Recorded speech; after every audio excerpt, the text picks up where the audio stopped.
ความจริงแล้วเนาะในการที่เฮาเฮียนอันประกอบเครื่องเนาะหรือว่าในการที่เฮา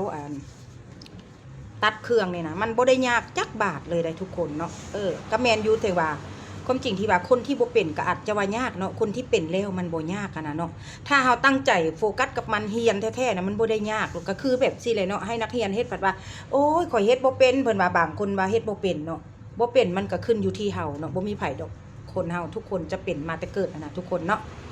ฉะนั้นเฮาต้องตั้งใจเวลาเรียนอันนี้จะเป็นเสื้อขอเสื้ออันนี้เนาะเด้เฮาก็เอาจำนวนตัวเสื้อหันมาแทกจำนวนเสื้อหันขอเสื้อหันเท่าใดแล้วเฮาก็จะมาสร้างคอตัวนี้ออกมาเนาะเฮาต้องแบบหาวิธีทางแบบใส่ไอเดียตัวเองเนาะในการคิดไล่ให้มันเป็นนะทุกคนเนาะอันนี้คือในการที่เฮาแนะนำนักเรียนเนาะในการสอนอยู่ในห้านเนาะทุกคนเนาะผู้ใดมักแท้ๆจังข่อยเฮ็ดได้ตัดยิบทุกคนผู้ใดบ่มักนี่แม่นเฮียนเครื่องกลางเลยแม่นไปเลยเนาะแนะนำเด้อทุกคนเด้ออย่าลืมเด้อเนาะแม่แก้วฝากกดติดตามช่อง YouTube แม่แก้วเด้อเนาะตั้งช่อง YouTube ในใหม่เนาะการเฮียนอยู่ในนั้นหมดเลยที่ว่าเฮียนเก่าหรือเฮียนใหม่หรือเฮียนหลักสูตรแบบใดๆเนาะอยู่ในนั้นเบิดถ้าผู้ใดอยากรู้เนาะกดติดตามช่อง YouTube ไว้เด้อเนาะ